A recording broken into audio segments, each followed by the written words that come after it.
नमस्कार, मैं कौशलेंद्र मिश्र टीजीटी हिंदी केंद्रीय विद्यालय कहलगांव आज फिर उपस्थित हूँ कक्षा 8 के विद्यार्थियों के लिए उनकी हिंदी की पूरक पाठ्य पुस्तक भारत की खोज का दूसरा पाठ लेकर। इस पाठ का नाम है तलाश। इसके पहले हमने पहला पाठ पढ़ा था अहमदनगर का किला। उसमें हमने जाना था कि इस पाठ के मूल संस्करण डिस्कवरी ऑफ इंडिया के लेखक जवाहरलाल नेहरू अहमदनगर के किले की जेल में बंद हैं। वहाँ उन्होंने पहले बागवानी करने का काम शुरू किया, उसके बाद फिर लिखने का मन बनाया।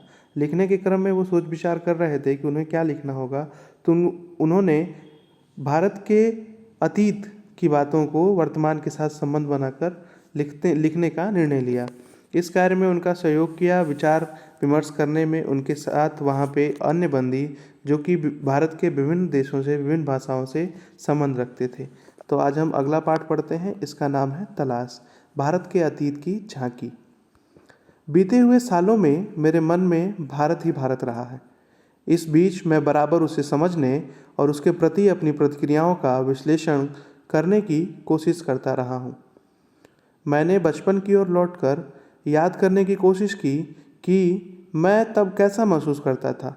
मेरे मन में इस अवधारणा ने कैसा धुंधला रूप ले लिया था और मेरे ताज़ा अनुभव ने उसे कैसे संवारा था।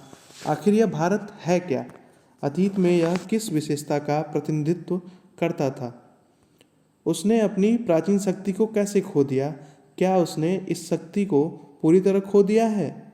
विशाल जनसंख्या का बसेरा होने के अलावा क्या आज उसके पास ऐसा कुछ बचा है जिसे जानदार कहा जा सके? आधुनिक विश्व से उसका तालमेल किस रूप बैठता है? अब पंडित जवाहरलाल नेहरू सोच रहे हैं कि वह बीते हुए सालों में भारत, उनके दिमाग में केवल भारत ही भारत का ख्याल था। वो विश्लेषण कर रहे थे, सोच समझ रहे थे कि प्राचीन समय में भारत कैसा था। बचपन में वो इन चीज़ों को लेकर कैसे सोचते थे, उन सब चीज़ों पे वो विचार कर रहे हैं। वो खोज रहे हैं कि क्या कोई अतीत में भारत की कोई ऐसी विशिष्ट चीज़ थी जिसके मामले में वो पूरे विश्व में अनूठा था, अर्थात वह चीज़ केवल भारत के पास ही थी। ऐसी किसी चीज़ में, विशेषता में प्रतिनिधित्व कर रहा था, या कोई ऐसी विशेषता जिसमें वह विश्व के अन्य सभी देशों से सबसे आगे था। उन मामलों में उनकी खोज कर रहे हैं। क्या उसने अपनी उन शक्तियों को खो दिया है? अगर नहीं तो फिर कितना कुछ बचा है जिसे जानदार कहा जा सके। आगे कहते हैं, भारत मेरे खून में रचा बसा था। इसके बावजूद मैंने उसे एक बाहरी आलोचक की नज़र से देखना शुरू किया। ऐसा आलोचक जो वर्तमान के साथ साथ अतीत के बहुत से अवशेषों को जिन्हें उसने देखा था नापसंद करता था। अर्थात क्या कहने का अर्थ है कि ये भारत इनके खून में रचा बसा, ये भारत से बहुत ही ज़्यादा प्रेम करते हैं, लगाव रखते हैं। लेकिन उसके बावजूद जब इन्होंने भारत के अतीत के बारे में जानना शुरू किया तो ये एक बाहरी बन के, एक भारतीय नागरिक बन के नहीं, जिसमें क्या है भारत से अत्यंत स्नेह लगाव है, ये एक बाहरी नागरिक बन के इन्होंने क्या किया, उन चीज़ों का अध्ययन किया, देखना शुरू किया। आलोचक यानी जो कि क्या करे, सभी अच्छे और बुरे दोनों प्रकार के पहलुओं पर ध्यान दे और फिर निष्कर्ष निकाले, वह किसी पूर्वाग्रह से ग्रस्त न हो। ऐसा आलोचक जो वर्तमान के साथ साथ अतीत के बहुत से अवशेषों को जिन्हें उसने देखा था नापसंद करता था। एक हद तक मैं उस तक पश्चिम के रास्ते से होकर पहुंचा था। मैंने उसे उसी भाव से देखा जैसे संभवतः किसी पश्चिमी मित्र ने देखा होता। मेरे भीतर शंकाएं सिर उठा रही थीं। क्या मैंने भारत को जान लिया था? मैं जो उसके अतीत की विरासत के बड़े हिस्से को खारिज करने का साहस कर रहा था। लेकिन अगर भारत के पास वह कुछ नहीं होता जो बहुत जीवंत और टिकाऊ रहा है, वह बहुत कुछ जो सार्थक है, जो भारत का वजूद उस रूप में नहीं होता जैसा आज है, और वह हजारों वर्ष पहले अपने सभ्य अस्तित्व की पहचान इस रूप में कदापि बनाए नहीं रख सकता था। वह विशेष तत्व आखिर क्या है? जवाहरलाल नेहरू कहते हैं कि कुछ तो ऐसी चीज़ थी जिसने भारत को अभी तक कायम रखा है, उसके अस्तित्व की पहचान अभी तक बनाए रखी है। लेकिन वह विशेष तत्व है क्या? वो भारत को देखते हैं उसी प्रकार जिस तरह पश्चिम के देश का कोई व्यक्ति देखता है। वो भारत का होकर के भारत से चीज़ों की पूर्वाग्रह से ग्रस्त होकर नहीं देखते हैं। वह कैसे देखते हैं? वह बाहरी बन के देखते हैं कि जिसमें वह सभी पहलुओं पर भली भांति ध्यान दे सकें। उनका कहना है कि कुछ तो ऐसी चीज़ थी जिसने भारतीय चीज़ों को जीवंत और टिकाऊ बनाए रखा, लेकिन वो क्या थी, उसी पर वो विचार करते हैं। मैं भारत के उत्तर पश्चिम में स्थित सिंधु घाटी में मोहनजोदड़ो के एक टीले पर खड़ा था। मेरे चारों तरफ उस प्राचीन नगर के घर और गलियां बिखरी थीं, जिसका समय 5000 वर्ष पहले बताया जाता है। साथ ही यह भी कहा जाता है कि वहाँ एक प्राचीन और पूर्णतः विकसित सभ्यता थी। इनके स्थायी रूप से टिके रहने का कारण है इसका ठेठ भारतीयपन, और यही आधुनिक भारतीय सभ्यता का आधार है।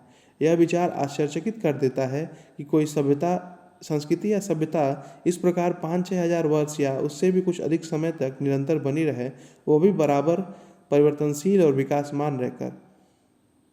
देखिए, ये मोहनजोदड़ो की एक नाली और उसका विशाल प्रवेश द्वार दिखा रहा है कि कितनी विकसित व्यवस्था थी।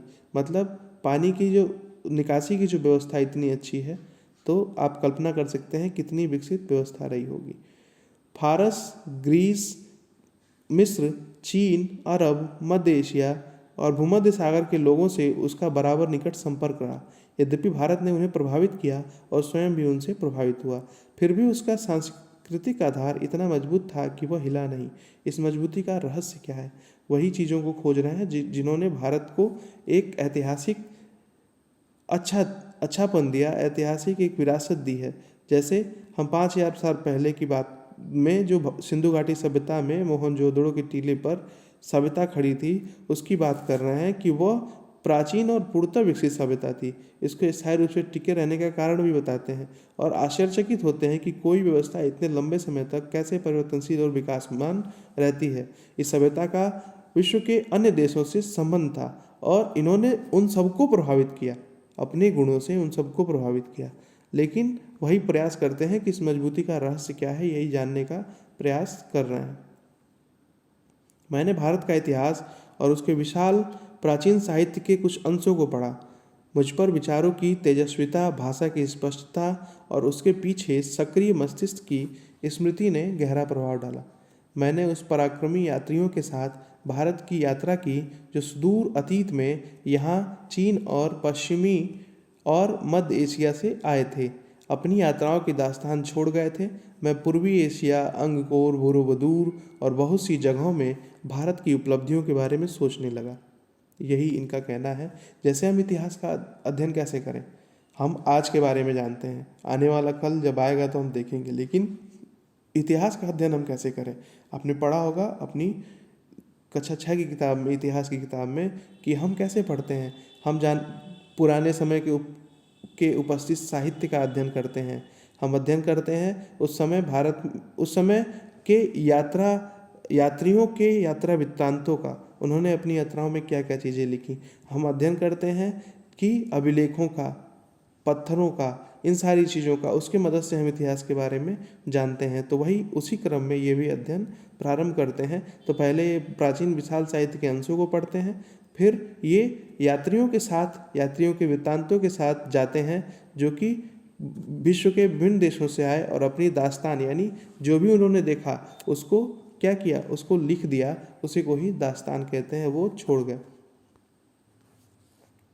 मैं उस हिमालय पर घूमता रहा जिसका पुराने मिथकों और दंत कथाओं के साथ निकट संबंध है। मिथक, दंत कथा यानी किंवदंती यानी जनश्रुति। जनश्रुति मतलब जो बहुत समय तक जन यानी जनता में ये चलती रही, उसको जनश्रुति कहते हैं। और ऐसी कथा, वही दंत कथा, ऐसी कथा जो कि क्या है, लोगों के बीच में बहुत ही ज़्यादा प्रसिद्ध हो और उसका कोई वैज्ञानिक आधार हो या ना हो, ये सुनिश्चित नहीं है। मिथक यानी प्राचीन पुराकथाओं का तत्व जो नवीन स्थितियों में नए अर्थ वहन करे और जिसने हमारे विचारों और साहित्य को बहुत दूर तक प्रभावित किया है। पहाड़ों के प्रति मेरे प्रेम ने और कश्मीर के साथ मेरे खून के रिश्ते ने मुझे उनकी ओर विशेष रूप से आकर्षित किया। ये इशारा कर रहे हैं कि इनके कश्मीर के साथ खून के रिश्ते थे और इनका पहाड़ों से बहुत ज़्यादा प्रेम था। इस महान पर्वत से निकलकर भारत के मैदानों में बहने वाली भारत की विशाल नदियों ने मुझे आकर्षित किया और इतिहास के अनगिनत पहलुओं की याद ताज़ा की। इंडस या सिंधु, जिसके आधार पर हमारे इस देश का नाम पड़ा, इंडिया और हिंदुस्तान, और जिसे पार कर हजारों वर्षों से यहाँ जातियाँ और कबीले, काफिले और फौजें आती रहीं। ब्रह्मपुत्र, इतिहास की मुख्य धारा से लगभग कटी हुई, पर पुरानी कहानियों में आज भी जीवित। उत्तर पूर्वी पहाड़ियों के हृदय में पड़ी गहरी दरारों के बीच से बरबस मार्ग बनाती हुई भारत में प्रवेश करती है और फिर पहाड़ों और जंगलों से भरे मैदान के बीच शांत रमणीय धारा के रूप में बहने लगती है। यमुना, इसके चारों ओर नृत्य, उत्सव और नाटक से संबद्ध न जाने कितनी पौराणिक कथाएं एकत्र हैं। इन सबसे बढ़कर है भारत की नदी गंगा, जिसने इतिहास के आरंभ से ही भारत के हृदय पर राज किया है और लाखों की तादाद में लोगों को अपने तटों की ओर खींचा है। प्राचीन काल से आधुनिक युग तक गंगा की गाथा भारत की सभ्यता और संस्कृति की कहानी है। तो ये कहते हैं, हम नदियों के विवरण पे बात करते हैं कि नदियाँ कैसे हिमालय से निकल के और भारत को एक उपजाऊ जमीन बनाती हैं, भारत को एक महत्वपूर्ण स्थल बनाती हैं, जिसके किनारे, नदियों के किनारे लोग अपनी सभ्यताओं को अपने रहते हैं और अपना विकास करते हैं। मैंने पुराने स्मारकों और भग्नावशेषों को और पुरानी मूर्तियों और भित्ति चित्रों को देखा। तो आप देख रहे हैं कि भित्ति चित्र यानी दीवार पे जो बने हुए चित्र हैं, भग्नावशेष मनो खंडहर। तो अब ये इतिहास के अध्ययन के जो स्रोत हैं, पुराने स्मारकों को अध्ययन करना, खंडहरों का अध्ययन करना, मूर्तियों का अध्ययन करना, दीवारों बने चित्रों का अध्ययन करना, तो उनकी मदद से ये इतिहास के बारे में जानना चाहते हैं। अजंता, एलोरा, एलिफेंटा की गुफाओं और अन्य स्थानों को देखा। मैंने आगरा और दिल्ली में कुछ समय बाद बनी खूबसूरत इमारतों को भी देखा, जहाँ का प्रत्येक पत्थर भारत के अतीत की कहानी कह रहा है। आगरा और दिल्ली में मुगलों के शासनकाल में बहुत सारी चीज़ें बनी, तो उन चीज़ों का भी ये अध्ययन करते हैं।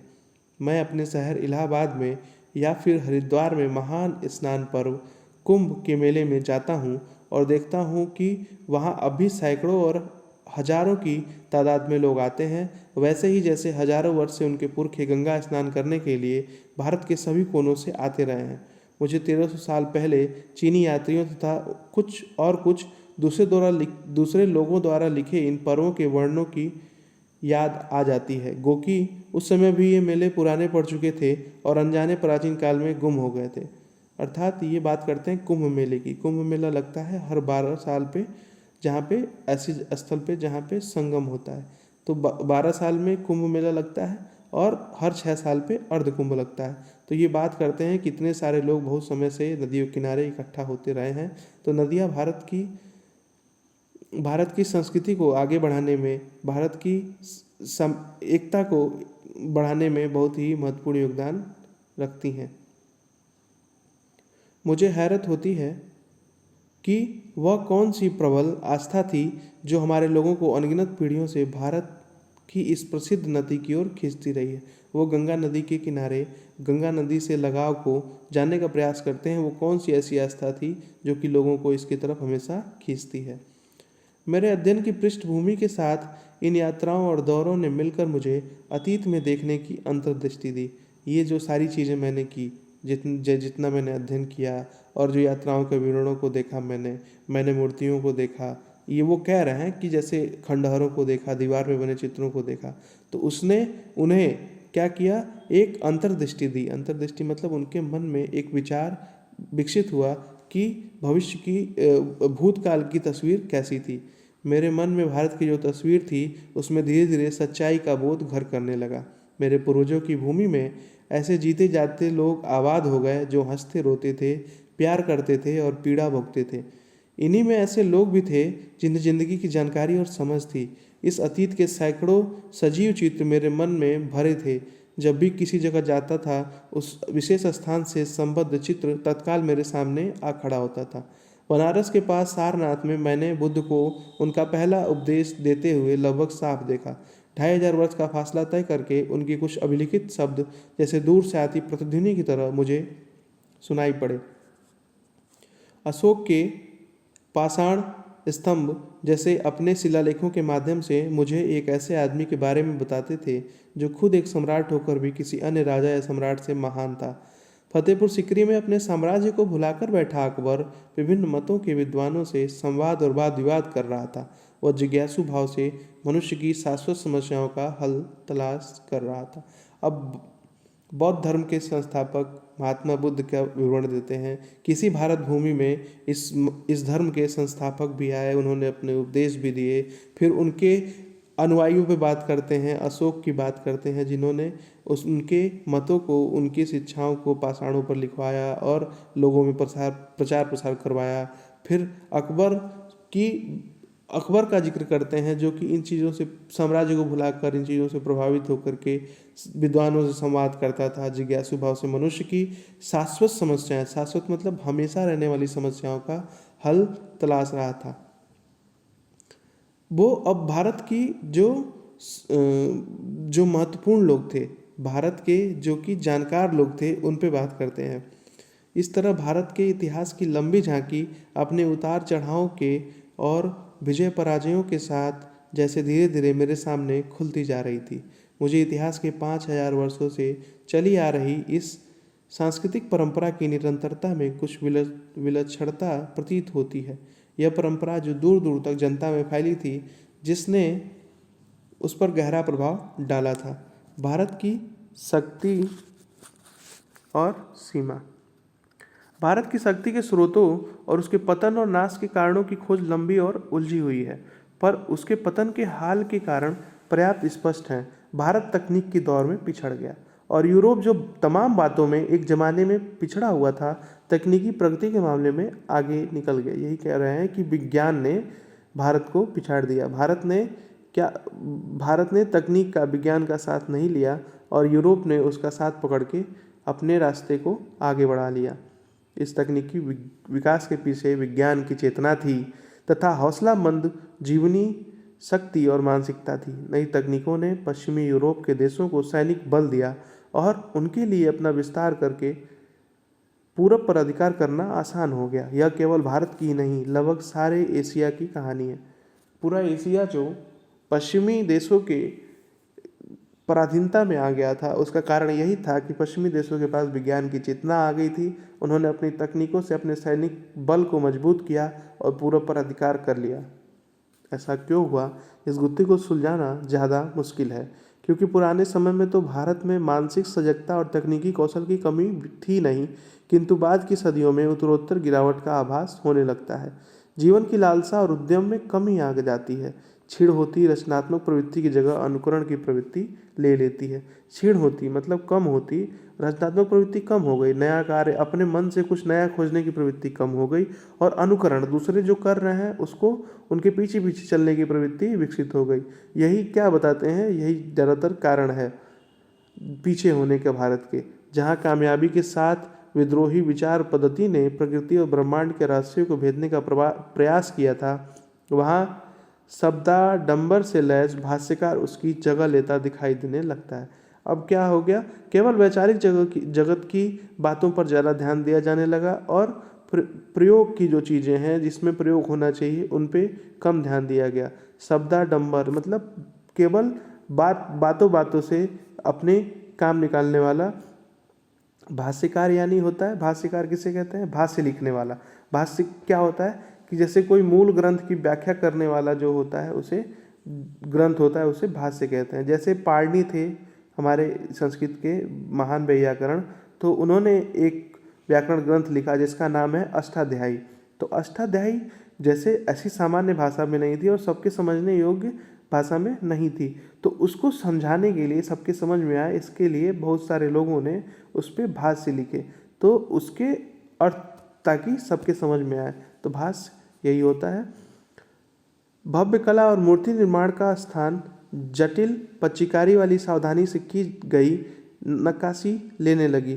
प्रभावी किंतु सरल, सजीव और समृद्ध भाषा की जगह अत्यंत अलंकृत और जटिल साहित्य शैली ने ले ली। साहसिक कार्यों की लालसा और छलकती हुई जिंदगी, जिसके कारण सुदूर देशों में भारतीय संस्कृति का प्रसार संभव हो सका था, छीड़ हो चली और उसके स्थान पर महासागरों को पार करने पर रोक लगाने वाली संकीर्ण रूढ़िवादिता ने जन्म ले लिया। जांच पड़ताल की विवेकपूर्ण चेतना लुप्त होती गई और अतीत की अंधी मूर्ति पूजा ने उसकी जगह ले ली। अतीत के विकट भार ने उसे कुचल कर रख दिया और वह एक तरह की मूर्छा से ग्रस्त हो गई। मानसिक जड़ता और शारीरिक थकावट की इस हालत में भारत का ह्रास होने लगा। वह गतिशील और जड़ हो गया, जबकि विश्व के दूसरे हिस्से प्रगति के पथ पर बढ़ते रहे। अब ये विवरण बताते हैं कि भारत की, पहले तो बताते हैं कि किन किन चीज़ों में भारत आगे था, फिर बताते हैं कि कैसे भारत की कौन कौन सी चीज़ें हैं जिन्होंने भारत को पीछे कर दिया। किंतु यह स्थिति का पूरा और पूर्णतः सही सर्वेक्षण नहीं है। यदि केवल जड़ता और गतिहीनता का एक रस और लंबा दौर रहा होता तो उसका नाता अतीत से पूरी तरह टूट जाता। एक युग का अंत और उसके ध्वंसावशेषों पर किसी नई चीज़ का निर्माण होता है।